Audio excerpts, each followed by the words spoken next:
दंगल music presents.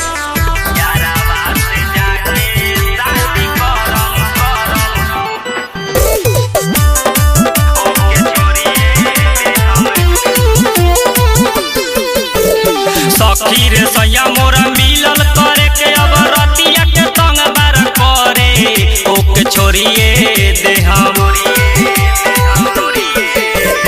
सखी रे सैया मोरा मिलल करे के अब रतिया के तंग बार करे ओके छोड़िए दे हम। हाँ छोड़िए दे हम यारावा से जाके शादी करम ओके छोड़िए दे हम।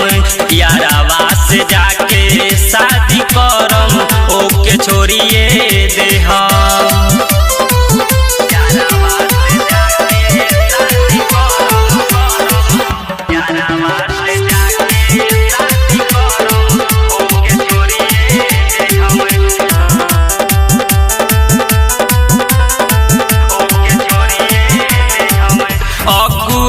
कोरिया सखी दिलस फांसवाई मन करे ओकरा के बड़ी गरियाई।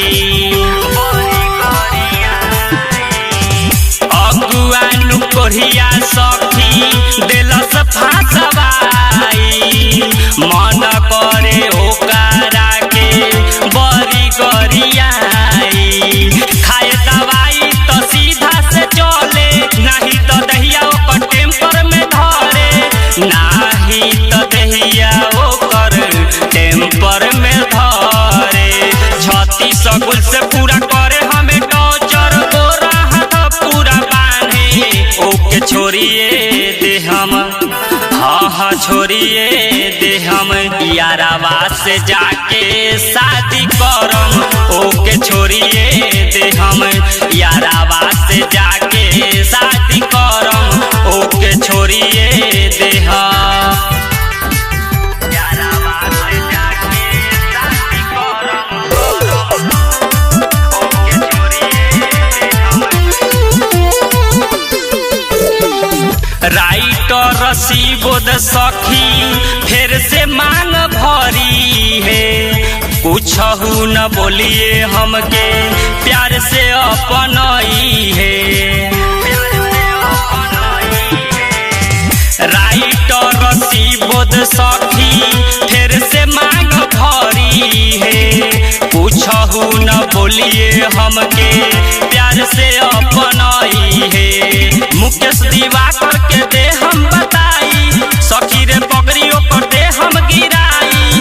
सखी रे दे हम ओपर पगड़ी गिराई। बर घर के हम हई बेटी ओकर रोब नहीं सहम ओके छोड़िए दे हम।